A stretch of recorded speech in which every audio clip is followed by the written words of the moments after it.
Okay, this is factory trinomials with a number in front of the x squared, okay, and these are definitely going to be a little bit more challenging.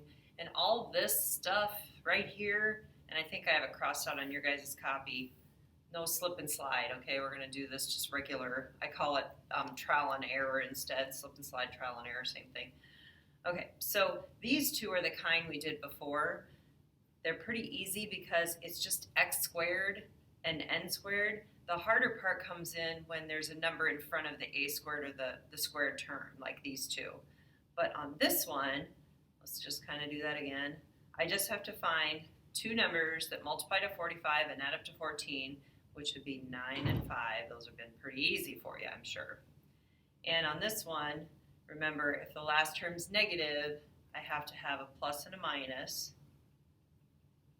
And I need to have two numbers that multiply to negative 28, add up to negative 3, so it'd be negative 7 and positive 4. Okay. Now these, I could take something out and comment. I'm gonna hold off on that first, and I'm gonna go down to some of these problems, okay, because they're a little bit easier to understand.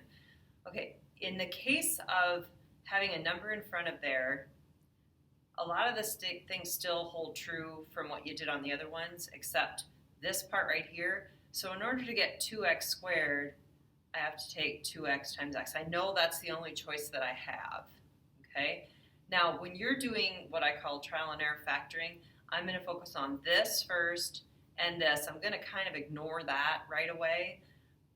So I know the only way to get 3 through multiplication is a 1 and a 3. So I'm just gonna throw a 1 and a 3 in there. Now, since the last term's positive, both of the signs in here will be the same as this, which is positive, so I know it's a plus plus. So at this point, I know I've got the 2x squared, 2x times x. I know I have the 3, 1 times 3, but I don't know I have the 5. So I have to check just these two things, inside and outside. So I can check 1x, that's 1x, and 2x times 3 is 6x. Well, 1x plus 6x does not add up to 5, so what I need to do is try something different. So I'm going to erase these. Now, I know it has to be 3 and 1, but I'm going to try by switching them around. That's a trial and error part. Okay, now let's check it. 3x and 2x does add up to 5x, so this is correct.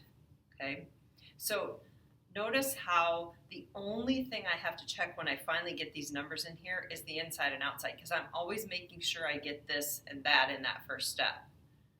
All right, on this one right here.